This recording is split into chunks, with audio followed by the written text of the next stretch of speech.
ভাই আমার কার্টুনটা একটু ধরেন তো, আমি এখনই আসতেছি। আরে ভাই আমার কথাটা তো শুনবেন, বুঝলাম না, বলা নাই কওয়া নাই, কই থেকে দৌড়ে এসে আমার একটা প্যাকেট ধরে থেকে গেল গা। প্যাকেটটা দেখে মনে হইতেছে জন্মদিনের কেকের প্যাকেট। কি হইলো কিছুই বুঝলাম না। আচ্ছা একটু ওয়েট করি, লোকটা মনে আবার আইবো।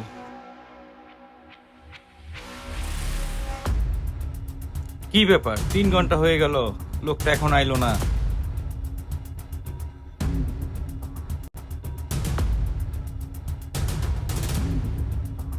আচ্ছা আরেকটু ওয়েট করে দেখি।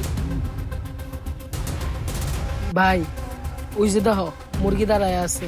লও ভাই, সল সল যায় মুরগিটারে বাড়ি দিয়ে আই। ল তাইলে কামড়া বাড়ি দিয়াই। এই কেকের কার্টুনটা নিয়ে এখন যে কি করি, না আরেকটু অপেক্ষা করি, লোকটা যদি আসে। ভাই মনে হয় কি ওরে খুঁজতাছেন? আরে ভাই বললেন না, কই থেকে আজগুবি এক লোকে এই কেকের কার্টুনটা দিয়া চলে গেল। সে যে কতক্ষণ আগে গেছে এখনো আইলো না। ও আচ্ছা এই ব্যাপার, ওই লোকটা মনে হয় তাহলে আর আসবে না। আরে ভাই বাদ দেন তো, এ সকল ঘটনা প্রায় সময় ঘটে, আমাদের সাথে কত করছে। দেখি এটার ভিতর কি আছে।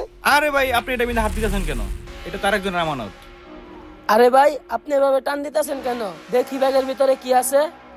আরে ভাই আপনারা তো আচ্ছা লোক, বললাম তো এটা আরেকজনের আমানত। আরে ভাই তা না হয় বুঝলাম, এটা আরেকজনের আমানত। আমরা তো শুধু দেখতে চেয়েছিলাম এই বক্সের ভিতরে কি আছে। এই বক্সের ভিতরে কেক না থেকে অন্য কিছু তো থাকতে পারে, তাই না? দেন তো দেখি কি আছে। আরে রাখেন মি আপনার আমানো, আগে দেখি বক্সের ভিতরে কি আছে। ওই মিয়া সারান তো দেখি এর ভিতরে কি আছে।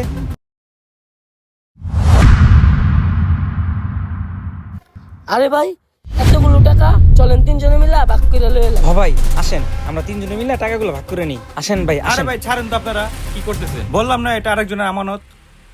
না না না, এই টাকা আমি কাউকে দিতে পারবো না ভাই, আমি আমানতের খেয়ানত করতে পারবো না। আমি যার টাকা তার কাছে ফেরত দিব। ও বুঝছি বুঝছি, এই টাকা আপনি আঙ্গরে ভাগে দিবেন না, আপনি একলাই মাইরা দিবেন। আপনারে বাড়ি পাইলে এক কেরে আয় চল তো অঙ্ক নাই। আইন ভাই আইন। আইসে টাকা ভাগাভাগি করে নিতে। ভাই আপনি এতক্ষণ ধরে আমার জন্য অপেক্ষা করতেছেন? হ্যাঁ ভাই অপেক্ষা করতেছি। এতগুলো টাকা রেখে আপনি কই গেছিলেন? আমার জায়গায় যদি আজকে অন্য কেউ থাকতো তাহলে তো টাকা গুলো নিয়ে বেগে যেত। হ্যাঁ ভাই বুঝলাম, অন্য কেউ হলে টাকাগুলো নিয়ে ভাইগে যেত, কিন্তু আপনি তো ভাইগে যান নাই। আর একটা কথা ভাই, আপনি আমার পরীক্ষায় পাশ করছেন। পরীক্ষা? কিসের পরীক্ষা? আর আমনে আমারে কিসের পরীক্ষা করতেছেন? ভাই আমি কেন আপনার পরীক্ষা নিছি সেটা মনে হয় আপনি বুঝতে পারেন নাই। তাহলে ভাই শোনেন, মনে আছে সকালবেলা যে আপনি আপনার মায়ের সাথে কথা বলতেছিলেন? কি বলতেছো মা? বাবা অনেক অসুস্থ? হরে বাজান, তোর বাবা অনেক অসুস্থ। তোর বাবা চিকিৎসার জন্য 20,000 টাকা লাগবে। 20,000 টাকা? এতগুলো টাকা আমি এখন কোথায় পাবো? মা তুমি তো জানো আমি কতদিন ধরে গ্যারেজে গ্যারেজে ঘুরতেছি, ঢাকা শহরে কেউ আমাকে রিক্সা দেয় না। ভাইরে দেখে মনে হচ্ছে ভাই মনে হয় রিক্সা চালক। না, ভাইয়ের জন্য কিছু একটা করতে হবে। তুমি একটা কাজ করো মা, কারো কাছ থেকে টাকা ধার নিয়ে বাবার চিকিৎসাটা শুরু করো মা। আমি যেভাবে হোক টাকার ব্যবস্থা করতেছি। একটা কাজ করি, আগে দেখি ভাইয়ের মনটা কেমন, ওনার একটু সততার পরীক্ষা নিয়ে দেখি। ভাই এইবার মনে পড়ছে, শুনলাম আপনার বাবা নাকি বাড়িতে অনেক অসুস্থ। আপনি চাইলে টাকাগুলো নিয়ে যায় আপনার বাবা চিকিৎসা করতে পারতেন, কিন্তু আপনি সেটা করেন নাই। ভাই সেটা না হয় বুঝলাম, এর সাথে আমার পরীক্ষা নেওয়ার কারণটা কি?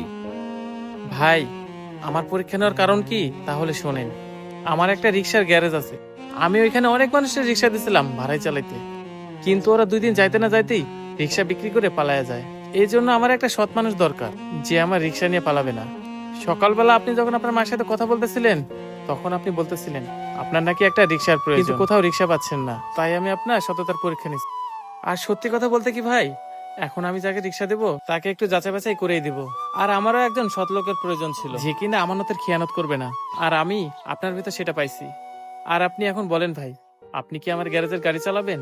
সত্যিই ভাই আপনি গ্যারেজে গাড়ি চালাতে দিবেন আমারে? ভাই আমি একটা গাড়ির লেগা কত গ্যারেজে গ্যারেজে ঘুরছি, এই শহরে কেউ আমারে গাড়ি দেয় নাই। সবাই বলে আমারে গাড়ি দিলে আমি নাকি গাড়ি নিয়ে বেগে যাবো।